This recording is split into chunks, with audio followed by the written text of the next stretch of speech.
Sergio, Diego, Juan Manuel, compañeros, compañeras, no sabéis lo emocionante que es para mí tomar la palabra en este pueblo. Cuando estaba en el ayuntamiento he visto el mural de Salvador Allende y he pedido que me hicieran una foto para mandársela a los compañeros y compañeras de Chile, que además conocen Marina Leda. Entonces me he puesto a pensar qué tiene que ver Salvador Allende con Marina Leda. Y en realidad la respuesta es muy sencilla, es muy obvia. Estaba en las intervenciones de los compañeros. Una palabra muy simple, ética, ejemplo ético.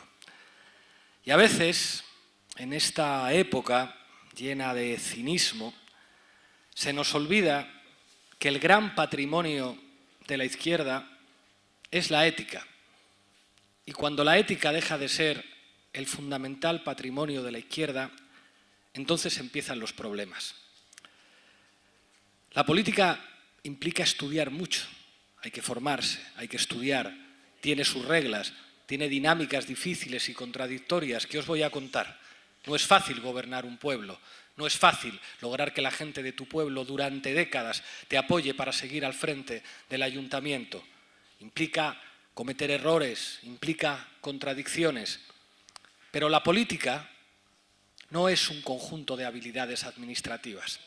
La política no es un conjunto de habilidades en la comunicación. La política no es un mercado de demanda en el que contrates a un sociólogo, te diga lo que la gente piensa y en función de eso tú adaptes tu mensaje, tu actitud o lo que dices. La política en última instancia tiene que ver con los valores y con la ética. Y eso, por desgracia, a veces a la izquierda se le olvida y entonces empiezan los problemas. Los que hemos estudiado a Marx hemos podido caer muchas veces en la tentación que pensar que lo más importante de Marx es su genialidad intelectual. En su entierro, Engels decía que Marx era a la historia lo mismo que Darwin a la biología, que había sido capaz de descubrir las leyes de la historia. Puede existir una tentación de pensar que la clave de Marx es el materialismo histórico, un conjunto de técnicas para estudiar la economía, para estudiar el funcionamiento de la política, para estudiar incluso la relación entre estructura y superestructura, la relación entre economía e ideología, pero en realidad el impacto mundial del marxismo, que el marxismo se convirtiera en una referencia política para millones de personas en todo el mundo, no tenía que ver con que Marx se pusiera a hacer cuentas en una pizarra para entender el capital. Tenía que ver con que de esas cuentas que hacía en la pizarra salía sangre. Y esa sangre que salía de las cuentas es lo que provocaba una emoción, una repulsión ética frente a un sistema económico que condenaba a la miseria a millones de personas. Lo más importante del marxismo es que produce indignación. Produce indignación cuando se piensa en las condiciones de trabajo de los obreros, de los niños, de las mujeres de las barriadas obreras de Manchester o de Glasgow. Lo más importante del marxismo es que cuando se aproxima a los estudios coloniales nos recuerda que el desarrollo del capitalismo en América tenía que ver con el secuestro y traslado encadenado de millones de hombres y mujeres por ser negros, para trabajar obligados en el campo. Es la repulsión ética de lo que significa todo eso lo que convierte al marxismo en un movimiento de importancia histórica mundial, no las habilidades intelectuales de Marx, por mucho que fuera un genio. Y a veces a la izquierda se nos olvida eso. Creo que el día que conocí a Diego fue en Extremadura, antes de que lanzáramos Podemos, en un acto en el que coincidimos Julio Anguita, Rafa Mayoral, Diego Cañamero y yo con algunas personas en una charla. ¿Cuál era el patrimonio que teníamos que aportar allí? El patrimonio político, organizativo, no mucho. Pero ahí había cierta autoridad ética para hablar de algunas cosas. Y sin eso no hubiera existido Podemos. Claro que hacían falta muchas más cosas. Hacía falta que yo saliera en la televisión, hacía falta organizar los debates, hacía falta organizar primero una campaña y después un partido. pero cuando se te olvida la ética, corres el riesgo de perderlo todo. Y a la izquierda, cíclicamente, esto se le olvida. Ahí está, lo tenéis puesto, el Che Guevara. Y no le tenéis puesto ahí porque el Che Guevara fuera un gran guerrillero con enorme talento militar. No le tenéis puesto ahí porque fuera ministro en Cuba. No le tenéis ahí porque llevara un uniforme verde oliva, sino porque es básicamente un ejemplo ético. Un tipo con toda la vida solucionada después de la Revolución Cubana, ocupando un cargo ministerial, que se va a dejarse la vida al Congo y a Bolivia. ¿Qué significa eso?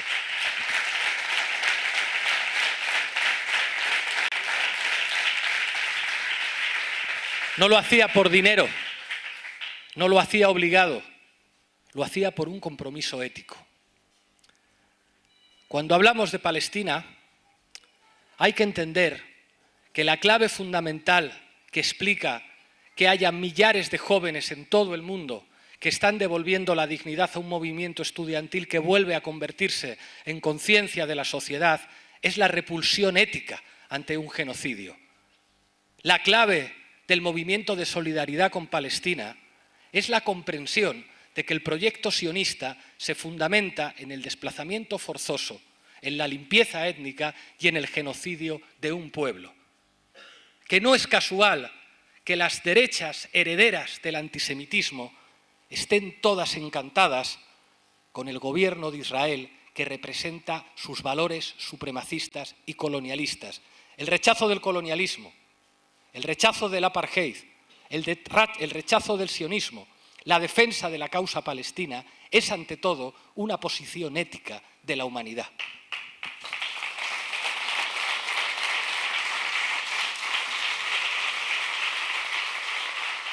El problema es que la ética no sale gratis.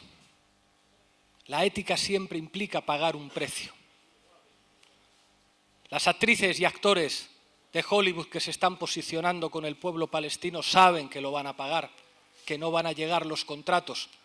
Los jóvenes que están ocupando las universidades saben que se arriesgan a que les expulsen de la universidad, a que sean perseguidos, porque se enfrentan nada más y nada menos que a un Estado que practica el terrorismo y a un aliado, los Estados Unidos, que tiene un enorme poder, un enorme poder. La ética siempre tiene un precio. Los que dicen, desde el río hasta el mar, Palestina será libre, y no reculan cuando apretan los medios de comunicación, saben que les van a acusar de simpatizar con los terroristas, saben que les van a acusar de antisemitas, la misma extrema derecha que lleva en su ADN tatuado el antisemitismo. La ética tiene un precio. Cuando hablamos de la guerra de Ucrania, siempre aparece la tentación de reproducir el discurso que los medios están dispuestos a comprar. Aquella pelea que hubo en las izquierdas, cuando estalló la guerra y el debate sobre si había que enviar armas, no era un debate político. No había análisis políticos distintos entre los diferentes partidos de izquierdas. Nadie pensaba que esta guerra era algo distinto a la aplicación de los intereses geopolíticos de Estados Unidos y la OTAN. Cualquiera que haya estudiado el Meidam sabe el papel que jugaron los Estados Unidos. Cualquiera que haya escuchado la conversación de la embajadora de los Estados Unidos en Kiev diciendo "fuck the European Union", que se joda la Unión Europea, sabe que esto va de defender los intereses de los Estados Unidos. Eso no justifica la invasión rusa, pero que no nos cuenten que esto es como la situación de los antifascistas españoles ante la traición de las potencias democráticas y la no intervención. Aquí se juega otra cosa. Esto lo tenía claro todo el mundo en la izquierda. Bastaba saber un poquito de geopolítica. Basta saber un poquito de geopolítica para imaginar quién autorizó los atentados de Nord Stream. ¿Alguien en su sano juicio puede pensar que un atentado contra infraestructuras estratégicas de las que depende el consumo de energía en Alemania se puede llevar a cabo sin la aquiescencia de los Estados Unidos y los países de la OTAN? Pero es más cómodo mirar para otro lado y decir que no está probado, que no está demostrado. No hay nadie en la izquierda que piense diferente. Lo que pasa es que hay un debate ético sobre si tomas la posición en la que te van a machacar los medios de comunicación o, por el contrario, te colocas en la posición más cómoda y encima dices que eso es porque eres más inteligente, más hábil o porque tienes más capacidad estratégica.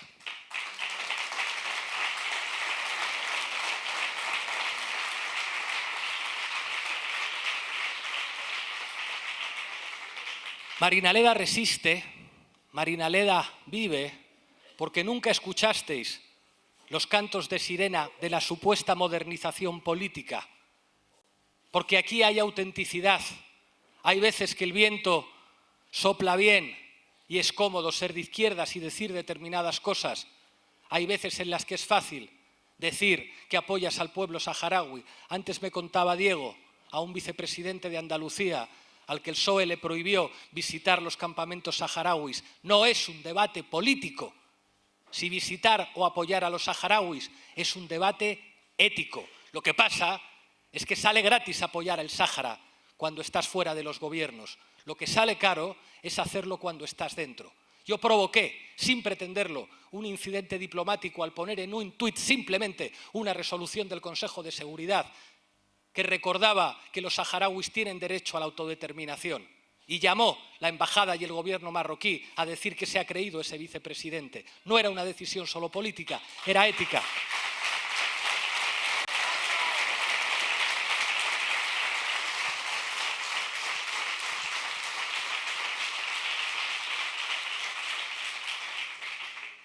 Yo he visto sufrir y llorar a Yone Belarra y a Irene Montero por cómo les han machacado.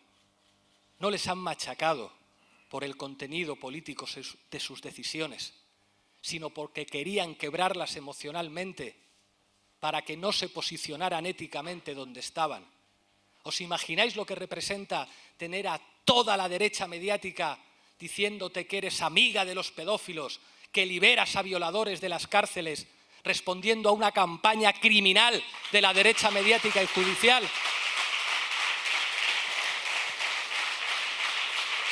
Eso no se resiste solamente con inteligencia política y con organización, se resiste con entereza ética. Eso es lo que diferencia a la izquierda. Por eso siempre tratan de robarnos eso.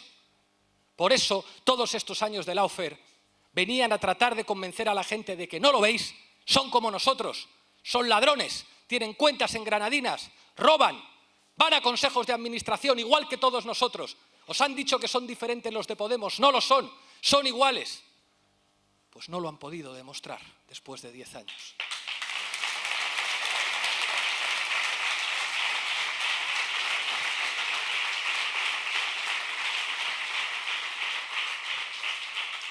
¿Qué es lo que más daño le puede hacer a un sindicalista?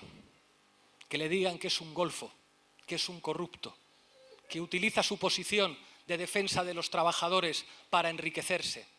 Porque en realidad el verdadero patrimonio de un sindicalista no es a cuántos trabajadores representa, no es la fuerza de su sindicato, es su fuerza ética y moral.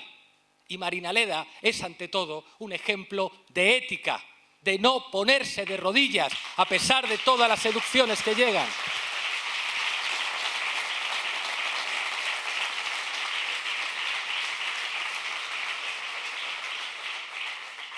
Yo conozco a Diego. Ser de Podemos en 2015, creedme que era fácil. Todo el mundo quería ser de Podemos. Todo el mundo levantaba la mano ante la promesa de un cargo público, de la fama, del éxito, del sueldo. Ser de Podemos en 2023, cuando vetaron a Irene Montero, cuando hicieron desaparecer nuestras siglas, eso es mucho más difícil. Eso no es una posición de cálculo. Eso es una posición, ante todo, ética. Y eso es lo que marca la diferencia.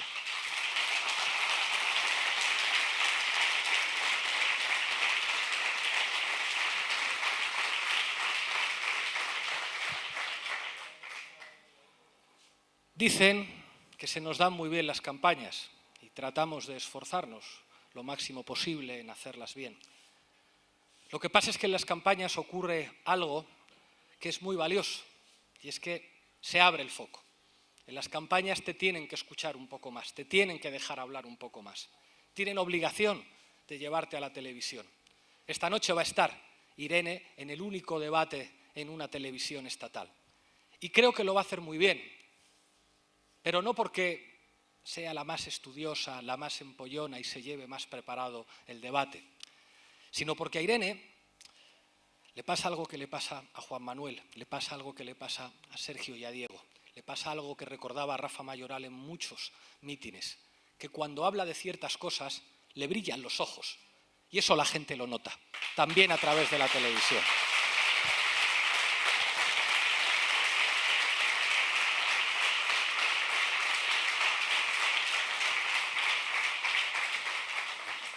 La decencia, la dignidad, el valor, estar dispuesto a señalar con nombres y apellidos a los corruptos sale caro. No paro de repetirlo últimamente, pero es que no lo puedo entender. ¿Cómo es posible que Pedro Sánchez, siendo presidente del gobierno, ponga en una carta que a su mujer la están atacando desde tertulias de radio y de televisión y no dé ningún nombre propio de los periodistas que dirigen esas tertulias de radio y de televisión? ¿Cómo puede tener el estómago de haber escuchado a Ferreras hablando con Villarejo de los prostíbulos de su suegro y de que le iba a hacer sufrir una semana y humillarse dándole una entrevista y no pedirle cuentas?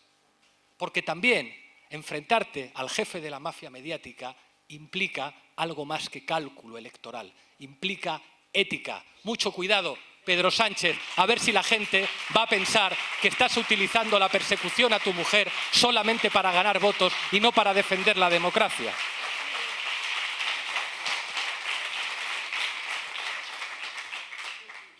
Creo que después de estas elecciones muchos van a tener que reconocer que Podemos es una fuerza ineludible para construir una alianza muy amplia con los partidos de la izquierda de siempre, también con fuerzas políticas de las naciones sin Estado, también con movimientos sociales, también con sectores profesionales, que va a haber que hablar de que un planteamiento republicano confederal de blindaje de los servicios públicos, de blindaje de la educación pública, de la sanidad pública, de las empresas públicas, es un proyecto de país a la España uninacional de la monarquía, a la España que se identifica con la juerga, el robo y con la corrupción. Pero para eso es necesario que el día 9 lo que se vea en las urnas es mucho espíritu de Marina Leda, que es ante todo una lección de ética. Muchas gracias, compañeros y compañeras. Un honor para mí estar aquí.